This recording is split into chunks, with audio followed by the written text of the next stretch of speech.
Chapter 1, The Mockery of 7H. From the Quiet One in Class 7H, Military HFY Revenge. The air inside the simulation dome stank of synthetic sweat, scorched polymer, and failure. Cadet Alex Rourke stood still, helmet in hand, face unreadable as Lieutenant Krall's voice sliced through the comm channel like rusted metal. Cadet Rourke, step forward. Let your squad see the reason they remain the worst performing unit in this academy. Around him, alien cadets shifted, snorted, chittered. A Soren with gold-spined limbs nudged his neighbor and whispered in native clicks. A Virexian rolled its triple eyes and muttered, "Meatling again." The class, Unit 7H, was a dumping ground. And Alex, the only human in it, was its unspoken curse. He stepped forward. Silent. Calm. Krall sneered, his mandibles clicking in disapproval. "You failed to adapt to zero-G fire maneuvers for the third week straight." Alex said nothing.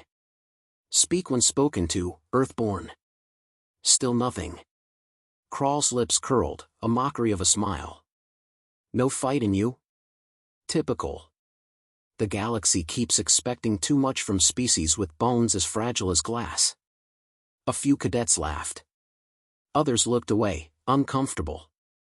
Alex's gaze swept across them, not in defiance, not in shame, but like a soldier checking wind direction before a sniper shot. Every reaction noted. Every ally eliminated. Every coward filed away. "Dismissed," Krall barked. As the cadets filed out, Alex turned, boots quiet on the reinforced titanium floor. He didn't meet anyone's eyes. No one spoke to him. Later, in the barracks, the silence followed. Alex's bunk was isolated, deliberately placed beneath a vent that never stopped hissing. No one sat beside him in the mess hall. No one invited him to neural sim sessions. He was a ghost in a red training suit. Exactly how he wanted it. He pulled up his brother's encrypted files on a private datapad. A grainy video began to play, classified footage. Join op. 3 humans. 2 alien officers. 1 extraction shuttle, never launched. The timestamp ended 2 minutes before a plasma burst cooked the field. He paused on a frame, Krall's face, clearly visible, standing near the evac controls, unmoving. Alex closed the file. Then exhaled once, slow and steady. No emotion. Not yet. Training resumed the next day. The simulation was a basic live-fire exercise: evade, adapt, strike. Basic, if you weren't human. As he geared up, Alex noticed something odd. His HUD flickered on boot up. Calibration was off. Target locks danced erratically. He ran a diagnostic. Results came back clean, but wrong. Someone had overwritten the base firmware. Someone wanted him blind in the field. He didn't report it. He simply loaded in, counted 3 seconds after the launch signal, then dived. Plasma beams rained down. His unit, already spread out, moved like fools, scrambling, uncoordinated. No teamwork. No tactics. Good. Alex pretended to run for cover. Let his suit take a hit. It grazed his shoulder, burnt flesh, real pain. He gritted his teeth but didn't scream. He redirected his HUD to manual mode, an old override no alien knew existed. He watched. Mapped. Marked. Soren limbs flailed in tight quarters. Virexians needed wider turn radii. The 6-eyed Krellin couldn't track movement past 60 degrees to its left. Information. All of it useful. As the simulation ended, a voice echoed through the arena. "Rourke down again," Krall said flatly. "Did you mistake the plasma for sunlight?" The others laughed, but less this time. Because despite the explosion, despite the hit, Alex had taken down 2 drones and disabled a live mine using nothing but redirected shrapnel. Krall's smile twitched. That night, while the others relaxed in the common room, Alex sat in the mech bay alone. He cracked open his helmet's HUD core, hands steady under dim blue lighting.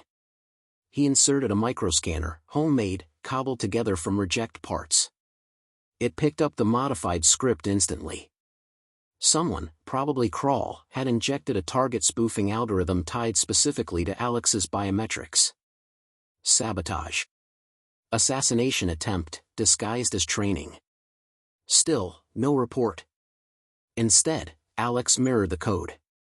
Set a trap of his own. The next morning, Kral issued a new order, gravity endurance trials. The entire squad entered a multi-G training chamber, weights strapped to their backs, and boots magnetized to the floor. Standard procedure. Except Alex's chamber locked early. Controls unresponsive. The gravity began to climb, 1G, 2G, 3G, then 4G. He lay flat. Breath shallow. Ribs creaking. And he smiled. He wasn't a natural prodigy. He didn't have a genius IQ. What he had, what most humans did, was tolerance. For pain. For cold.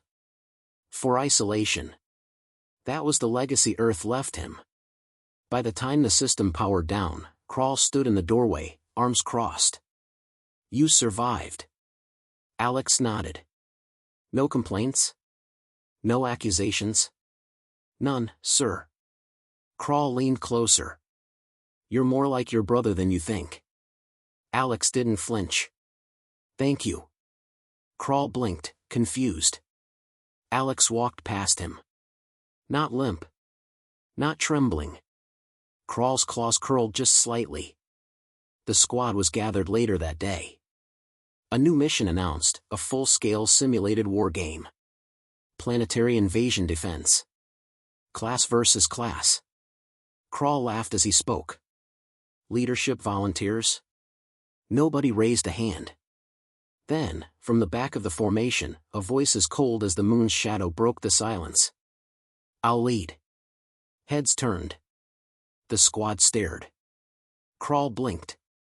Excuse me, he said, as if his translator glitched. Alex stepped forward. I request to command Class 7H in the war game exercise. Snickers. Full-blown laughter from a few. Kral waved a claw dismissively. As you wish. I could use a good laugh. Alex nodded, then turned to his squad. No speech. No promises. Just a whisper to himself as he walked away. 9 days. Chapter 2, Learning Their Weaknesses. The war game briefing was a joke. No one listened. Not seriously. Class 7H stood in loose formation beneath the holographic projection of the combat zone, a three-tiered mock cityscape with integrated drone threats, terrain hazards, and aggressive AI insurgents. The goal, defend the city's command center from simulated invasion. A challenge for elite units. A guaranteed disaster for 7H. Alex didn't speak during the briefing. He simply studied the layout, noting every entry point, elevation shift, and bottleneck. Lieutenant Kral loomed behind them like a vulture, arms folded. Remember, this is not about winning, it's about survival. Especially for some of you. His gaze lingered on Alex.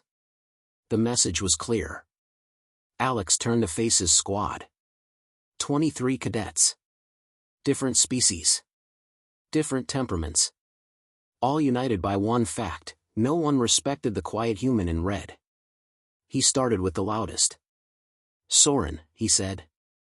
Your spines are too wide for close quarters. You'll jam doorways if you go in first. The Soren narrowed his golden eyes. And you're too soft to lead anyone. Maybe, Alex said. But I'm the only one who studied your last 3 drills. You panic under flanking fire. You don't pivot left when under threat, you duck. The Soren flinched. Stay on the roof lines. Keep overwatch. You'll be useful there. Others began to murmur. Surprise softened some of their glares. Krellin, triple vision field. You can skin both sides of the breach while someone else enters. You're on point. A slow, clicking nod. Phyrexian, he said, addressing the tall, sharp-limbed alien with the shifting gait, your legs aren't made for stairs. You'll stay groundside with a demo pack. The Virexian tilted its head. You watched our movement drills. I watched everything. A silence grew. Not respect, but curiosity. Crawl, from the edge of the hall, gave no comment. Just a slight twist of his mandibles, watching with disdain, or maybe unease. That night, Alex stayed in the mech bay again.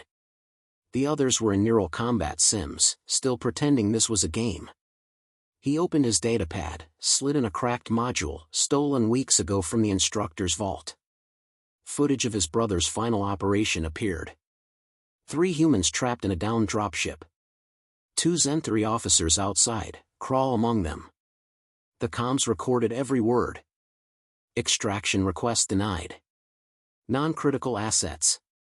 Alex froze the screen. There it was. Crawl's voice. Cold. Formal. Lethal. He tagged the file. Encrypted it. Sent a copy to a private server back on Earth. Just in case. Then he did something unexpected, he smiled. Because this war game wasn't a test. It was a stage. The next 3 days were drills. The squad trained under Alex's direction, reluctantly at first. But he didn't bark orders. He assigned roles based on weaknesses. He praised without exaggeration. He punished errors with silence, not shame. And he adapted. Every time a species failed at a task, he changed the task. Not to lower the bar, but to shift the method. Krellin couldn't breach doors quickly. Then the Krellin would be the distraction. The Virexian couldn't fire from high ground. Then he'd bait drones into ambush paths. By day 5, 7H wasn't good. But they were unpredictable. And unpredictability was fatal to algorithms. Crawl watched it unfold with growing discomfort. He had placed saboteurs in the squad. Had quietly encouraged disobedience through off-record suggestions. But Alex turned even hostility into a weapon. The Soren who tried to trip Alex during a stair drill was reassigned as a decoy, and later admitted it made more sense. The Krellin who refused orders broke formation during a sim, and nearly got tagged by a drone, if Alex hadn't tackled him mid-air. After that, the Krellin followed every command. Not out of respect. Out of survival. On day 6, Crawl summoned Alex alone. They met in the lower reactor corridor, where cameras didn't reach. You think you're clever, Crawl said. Alex didn't respond. You think leadership erases what you are. But I see it in your posture. In your silence. Alex blinked. What do you see? A boy wearing his brother's ghost-like armor. Still believing in justice. That's what makes humans weak. Alex stepped forward, just slightly. We're not weak. We just don't show the knife until it's time to cut. Crawl's eyes narrowed. Be careful, Rourke. Revenge is a game you can't win. Alex met his gaze. It's not a game. Day 7. Final prep. Class 7H stood in formation in the outer courtyard. Other units passed by, armored, confident, mocking. Hope you survive the first 10 minutes, one jeered. Another pointed at Alex. That one? He's the reason you'll lose. The squad turned to Alex, expecting a reaction. He gave them one. We don't need 10 minutes, he said. We need 6. The squad looked confused. You'll understand when it starts. Back in his bunk, Alex made one final move. He rerouted the Academy's observation feed, quietly. Created a delay in the wargame footage. Just 30 seconds. But 30 seconds of unseen action was enough for the first strike to be real. Because Alex hadn't trained them to win a game. He'd trained them for war. Chapter 3, The Revenge of 7H. From the Quiet One in Class 7H, Military HFY Revenge. The war game began at 0400 sharp.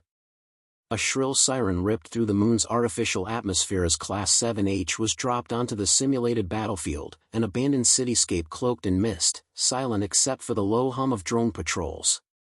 Most units would panic here. 7H moved with precision. Alex stood at the center, unarmed. Not because he lacked a weapon, but because he didn't need one yet. Positions, he said calmly. No hesitation. Each cadet moved like muscle memory had replaced doubt. On rooftops, the Soren unfurled its ridged spine plates and sank into shadow. The Krell covered breech doors, trioptic scanners whirring. The Virexian loaded his demo pack and took post behind a cracked wall laced with trip sensors. Every instruction had been coded for their strengths, not their pride.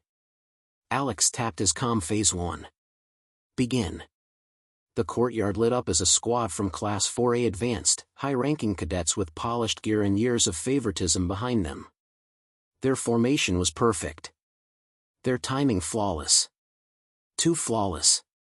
Now, Alex whispered. The Soren launched a flare, bright, blinding. Reflexive shielding kicked in from the 4A squad, exactly as planned. That half-second of visual interference was enough. 3 trip mines detonated along the alley wall, pre-buried by the Virexian, precisely where Alex predicted they'd regroup. Half of 4A's front line crumpled. The rest scattered, wrong move. Sweep 2, Alex said. The Krellin didn't hesitate. Launched suppressive fire across both lanes. Non-lethal, but punishing. Panic settled fast. Within 90 seconds, 4A had forfeited the match. The observers in the control tower sat in stunned silence. No one spoke. No one clapped. It wasn't supposed to happen like that. Krall watched from the far deck, arms folded tight. His face unreadable. By 0500, 3 more classes had been routed. Each with a different tactic. Each countered with perfect improvisation from 7H. At 0547, the Central Command Center, symbolic heart of the scenario, stood surrounded. Not by enemies. By the last 3 classes, now allied out of desperation. Someone had spread the rumor that Alex hacked the game. He hadn't. He'd simply studied people harder than they studied themselves. They'll breach at 0555, said the Soren. We won't hold. Alex turned to the squad. We don't hold, he said. We collapse. Murmurs. Trap strategy? No. Optical illusion. He pointed to the upper tower, where they'd mounted reflective plates and heat decoys. They'll go for the center. They think I'm there. And you're not? Asked the Krellin. Alex pulled a hood over his head and opened a panel in the floor. I'll be under their feet. The assault began as predicted. 3 squads stormed the building. Thermal scans misread the tower. Tactical AI locked on false signals. By the time they realized the mistake, half the structure was rigged to explode, contingent on their own breach signals. Boom. 1 squad gone. The other 2 disoriented. From the sewers, Alex emerged, silent and fast, tagging each remaining enemy cadet with disabling foam grenades at ankle level, precise, non-lethal, efficient. They collapsed screaming. Not in pain. In embarrassment. By 0600, only 7H remained. Not a single casualty. Alex stood at the center of the ruined city. The command center stood untouched. A single drone descended, blinking green, victory confirmed. Back at the academy, silence ruled. Instructors stared at monitors. Some whispered. Some refused to speak. Krall descended the stairs slowly, eyes locked on Alex as he returned with his squad, helmets off, faces weary, but not defeated. Well, Krall said, voice taut, you gamed the system. No, Alex replied. I just stopped playing your version of it. You had help. I had observation. I listened when others mocked. Took notes while they gloated. That's not cheating. That's human. Krall stepped closer. I gave you this chance to expose your arrogance. Instead, you exposed a flaw in every squad. Alex smiled slightly. I didn't expose them. I revealed us. Crawl raised a claw. You think this means anything? Alex reached into his belt, pulled out a data chip. This is footage from the Sorrento's Ridge incident. You left 3 humans behind. One was my brother. Crawl froze. Impossible. That footage was erased? Buried? It wasn't. Just hidden where only someone invisible could find it. Alex raised his voice. I've transmitted this to Earth Command. And to your own species ethics tribunal. Gasps from behind them. Cadets. Officers. Witnesses. Crawl reached for the chip, too late. Alex stepped back. You trained me. Thank you. I learned how cowards lead. I learned how predators hide. Crawl said nothing. Security arrived seconds later. They didn't ask questions. They just took him. That night, the barracks were different. Alex's bunk wasn't alone anymore. The Soren offered a ration bar. The Krellin set down a diagnostic tool beside him. The Virexian nodded once, a gesture of warrior's respect. Alex accepted it all.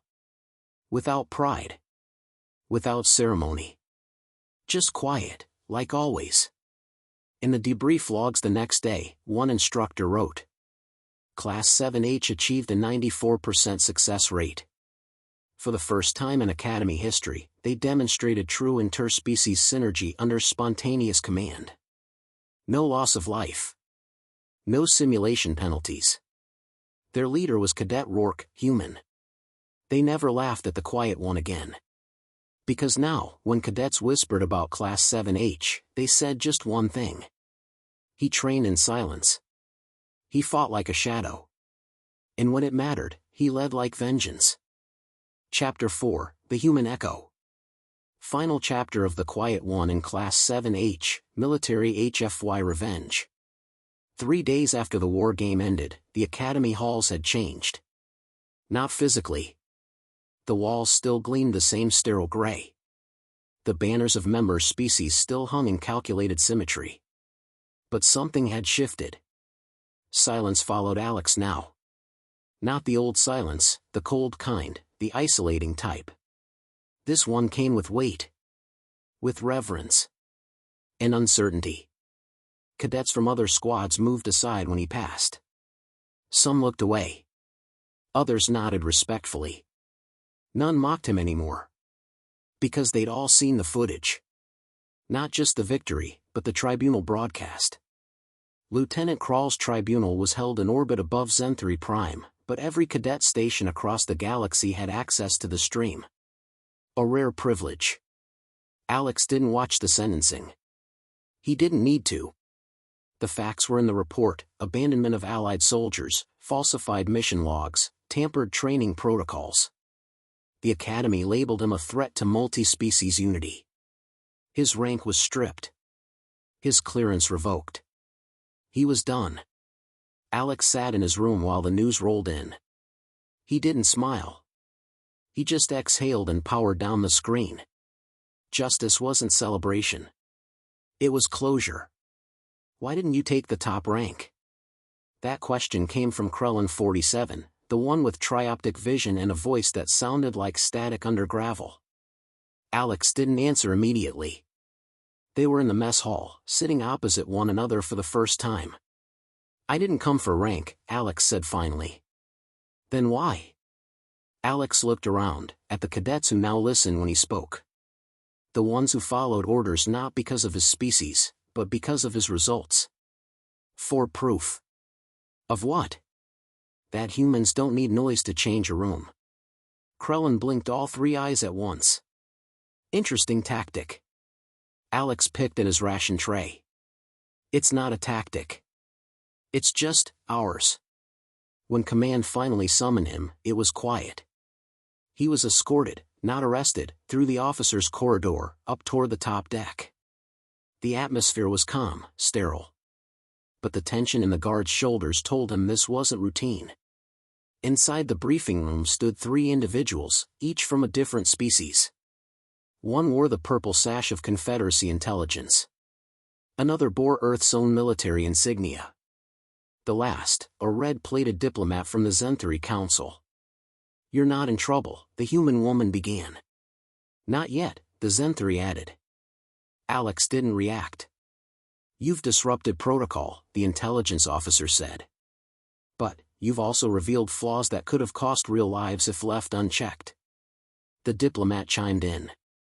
"Your tactics in the field were unauthorized. Risky. You created misdirection inside a live training sim." "I corrected a blind spot," Alex said, voice steady. "And I proved the worst unit in this academy could outperform veterans." The woman from Earth leaned forward. "We don't disagree. That's why we're not here to reprimand you." A moment of silence passed. She slid a datapad across the table. Alex tapped it open. At the top, Joint Reconnaissance Intelligence Division, Special Cadre Assignment, Unit Black Echo. He read the first paragraph. Then the second. And stopped at the third. "You want me to train interspecies Black Ops teams," he said. "Yes," said the human. "Unofficially. Quietly. Under radar." The Zenthari added, "You're the only one who's proven capable of leading a unit that shouldn't even function on paper." "And you did it without glory," said the intelligence officer. "That's rare." Alex closed the file. "What's the catch?" The human gave a small smile. "You'll have enemies. Not all of them will be aliens." "I already do," Alex said, standing. Back in the barracks, news had already spread. The whispers came fast this time, less rumor, more curiosity. Some cadets asked him if he was leaving. He didn't answer. Instead, he gathered his gear. He walked to each squad mate in 7H, offering quiet farewells, not dramatic, not emotional.